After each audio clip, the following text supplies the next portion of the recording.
Hey, good morning, guys. We just finished eating breakfast. Yeah, I forgot to film that part, but let me show you what we ate. We had a lot of these Swiss rolls, and they tasted really good. I think I just see my grandma. I think over there, that's my grandma. She's walking back. Yeah, definitely my grandma. I'm just talking to the cleaning lady.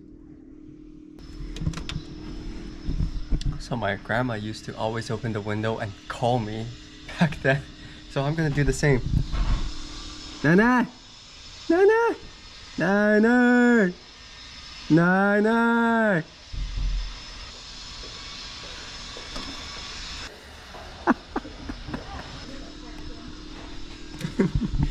She always does that when I was coming back, so now she felt awkward. Now I'm doing it.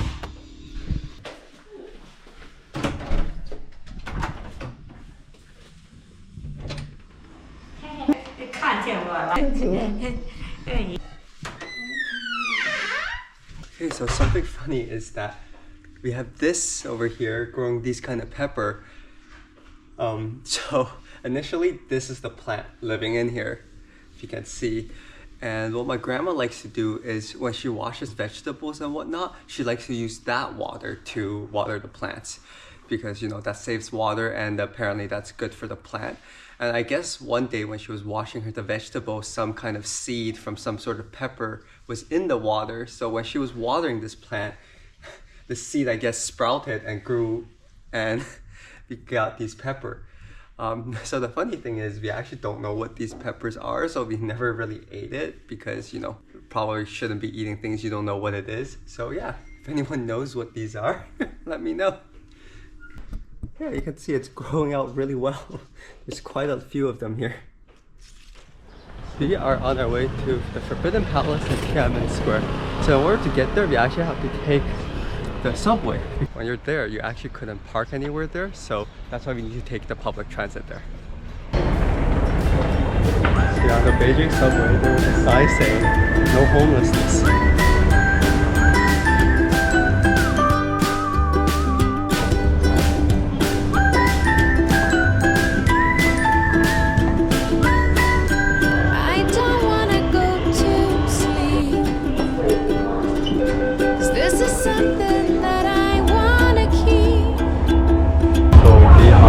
We were at the purple line on the right, and now we're going to line 1, which is the red one. Story ends. Things will never be the same, I know. And my heart sings the lonely road we go.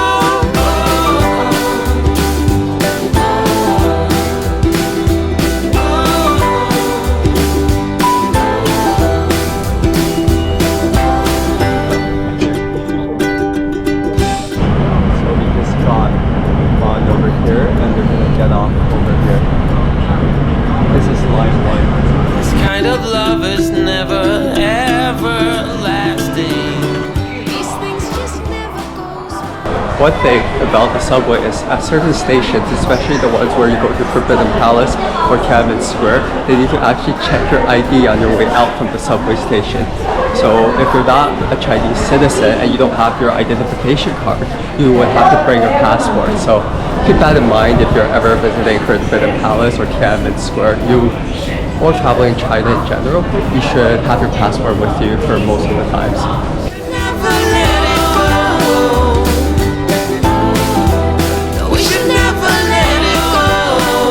My dad looked up a list of items that you shouldn't be able to bring to the Forbidden Palace, and they were extremely funny because some of the items included fishing gear, fishing nets, climbing equipment, and stuff like that. So it's a very funny list.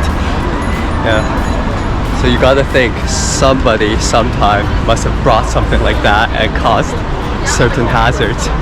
So now that's put on the list.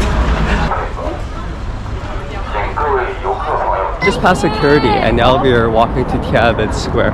So one thing about all these tourist attractions in Beijing right now is you need to make a reservation for everything.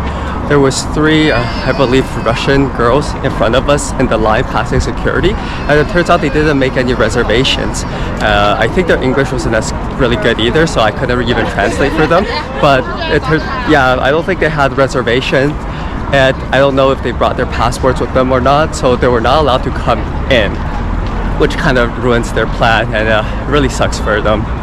If you are visiting, your hotel could actually help you make reservations if you are having problems making the reservation.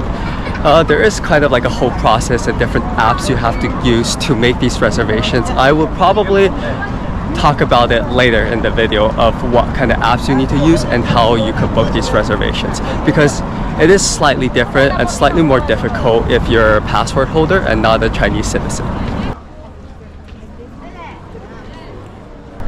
It is extremely bright today. It is scorching hot right now. Now we are at Tiananmen Square. Tiananmen Square was originally designed and built in 1651 during the Ming Dynasty. It is located at the southern entrance to the Forbidden City. The square was expanded and renovated in the 1950s under the People's Republic of China. It was intended to be a space that would accommodate large-scale events and assemblies. We will probably not talk about any of those right now. Also, this is the place where Chairman Mao declared the founding of the People's Republic of China on October 1st, 1949. So yeah, now we are in Tiananmen Square. It's a very famous square in Beijing. Up in front over here, this is the Forbidden Palace. So once you walk through the Tiananmen Square, you're gonna reach the Forbidden Palace right in front. You could actually buy the ticket to go up Tiananmen Square, but you need a reservation for that as well, and unfortunately we weren't able to get one. So these days on the door is kind of like a famous attraction too. Parents just really rushed us into the Forbidden Palace. Yeah, they didn't spend much time in the Tiananmen Square, so Dom and I just came back to kind of check it out.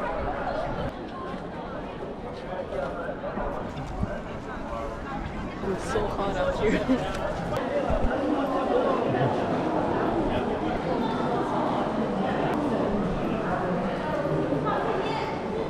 Okay, so now we passed Tiananmen Square, and this is where it's gonna lead to the Forbidden Palace. This is the palace that the last emperor of China used to live. Dom and I downloaded this app. Can't really see, but from the app we can actually purchase a commentating for the Forbidden Palace. So right now we just purchased it. We each have an AirPod in. They're just gonna listen to the commentating in English. Right now we're just gonna walk around the Forbidden Palace and check it out.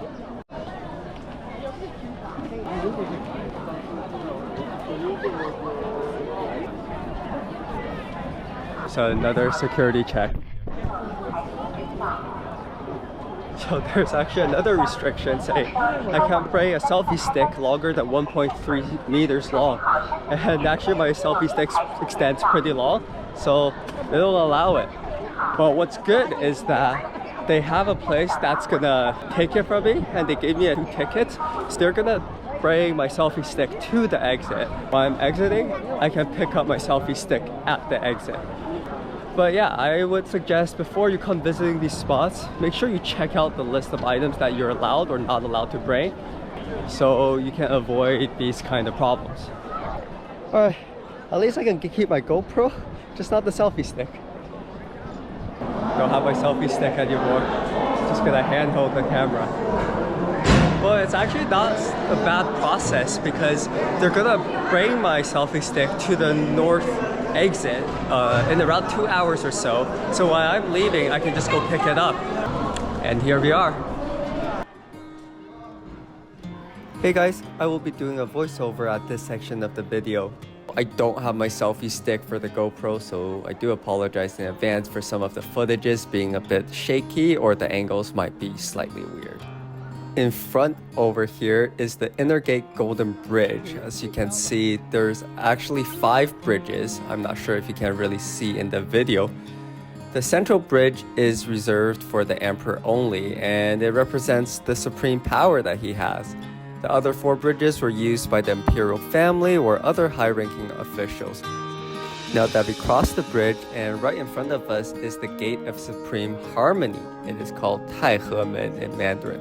The Gate of Supreme Harmony was used for significant state ceremonies and important events. This is the way which the emperor would use to enter to the Hall of Supreme Harmony. And of course, since we are peasants, we will be crossing from the side doors. Now in front of us is the Hall of Supreme Harmony, also called Taihedian in Mandarin.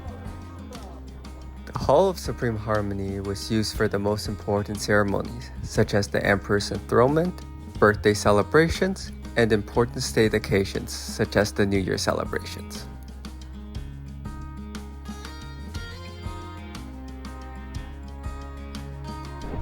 This is the Gate of Supreme Harmony behind me.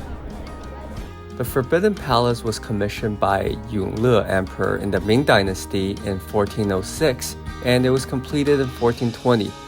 For nearly 500 years, it served as the political and ceremonial center for 24 different emperors of the Ming and Qing dynasties. This grand palace was known as the Forbidden City because access was strictly controlled, symbolizing the emperor's supreme power, of course. Only the emperor, his family, and select officials were allowed within its walls.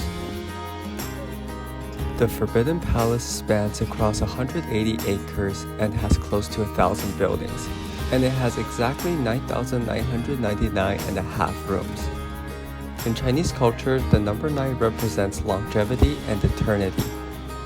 The half room symbolizes that only heaven, and thus the heavenly palace, can have a perfect 10,000 rooms. One thing I will say is that I would highly recommend you hire a tour guide when visiting the Forbidden Palace. There are many English-speaking tour guides you can hire, and they usually cost between 30 to 50 Canadian dollars, which really isn't that much. That way it will be a lot more fun and interesting learning about the history as you're walking through the palace. And since you're with someone who knows the palace, you are less likely to get lost in there. Well, that's why we grabbed a big breakfast before we come here, because a lot of standing in the sun, a lot of walking.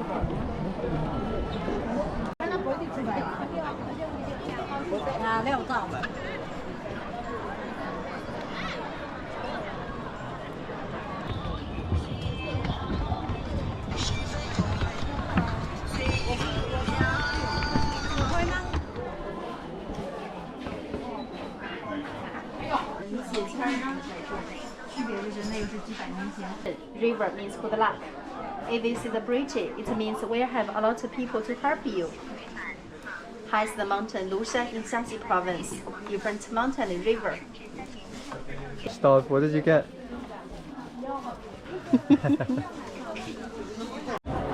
Alright, we got some souvenirs. Let's see if any of these places have like beverages or food. It's like, yeah, pretty hungry now. It's extremely hot. Dom and I are in one of the restaurants. We just ordered some kung pao chicken rice.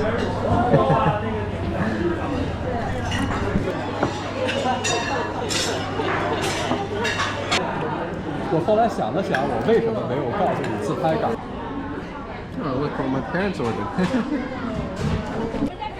Just finished the food. Oh, it's so hot. Holy. We are in one of the exhibits, and this one is, I guess it says it's about watches and clocks. So we'll be taking a look at watches and clocks.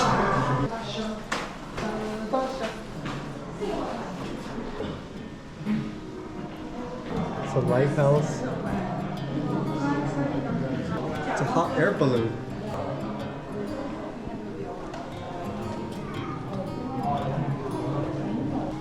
Oh wow. Oh wow. Someone really was a watch collector or clock collector. It's awesome.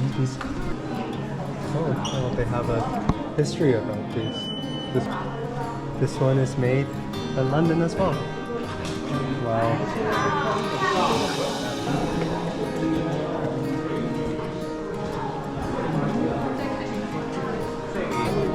almost all of them are made in London.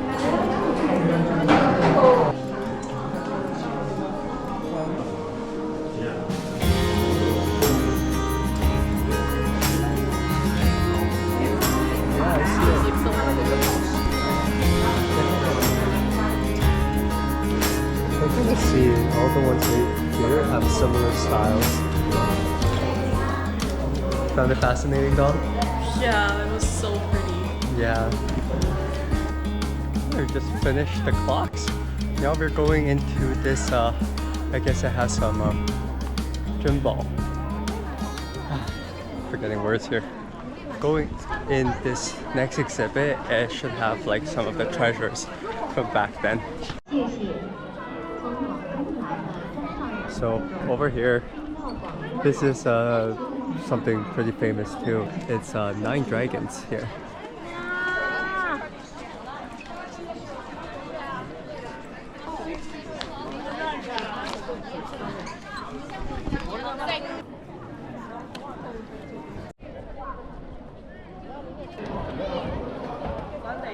Yeah, see, this is a foo dog.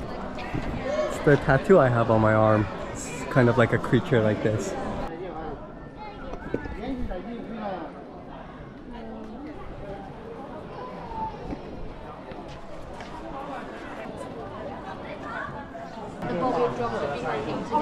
Oh yeah, and so Yuan checked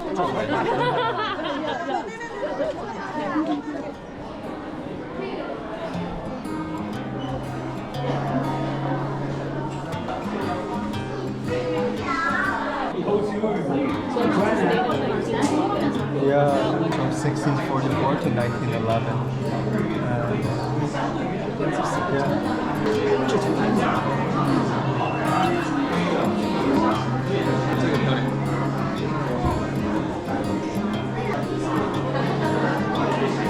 Look at that. My dad likes this. 3 stamps. Oh, it's like when you have like congestion. yeah. Oh.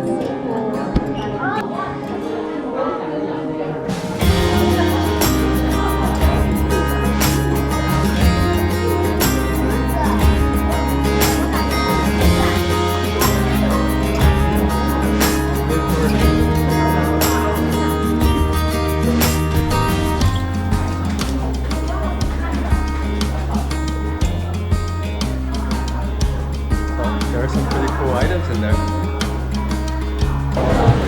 Just walked in another exhibit.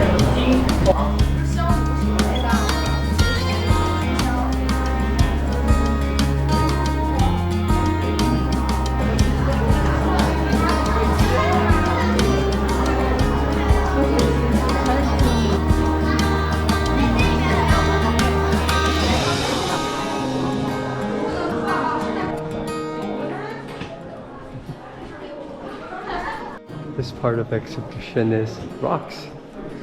See, it's a lot more quieter. No one wants to look at rocks, I guess.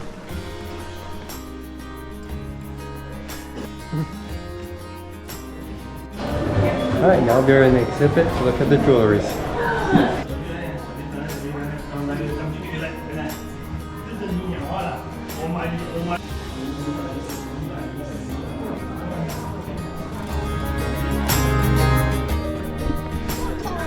Currently 4:30.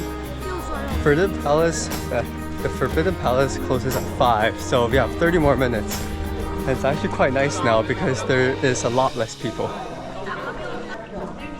I think there's one more showroom or exhibit. It's Forbidden Palace and Versailles kind of did something that's like a temporary exhibit. So I want to go check that out before we leave. A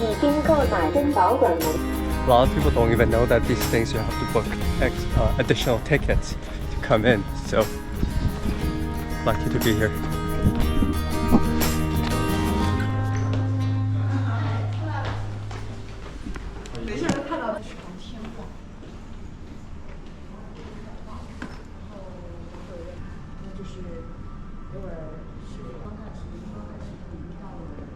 General History of China.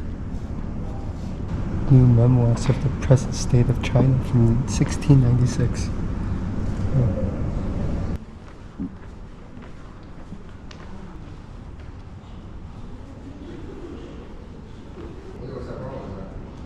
Portrait of Louis the Grand. I don't know what the last word is.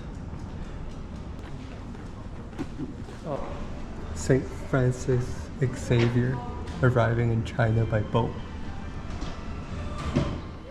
So unfortunately there are a few areas we couldn't get through at the Forbidden Palace.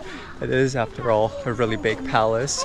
One of the things we wanted to see were the living quarters of the... So one of the areas we wanted to see was the living quarters of the emperor or the servants.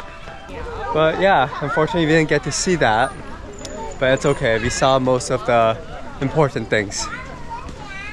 Anyway, we are almost at the exit. I hope you liked this week's video. We went to some of the most popular places in Beijing. If you liked it, please like, comment, subscribe, and I will see you guys next week. Have a good one.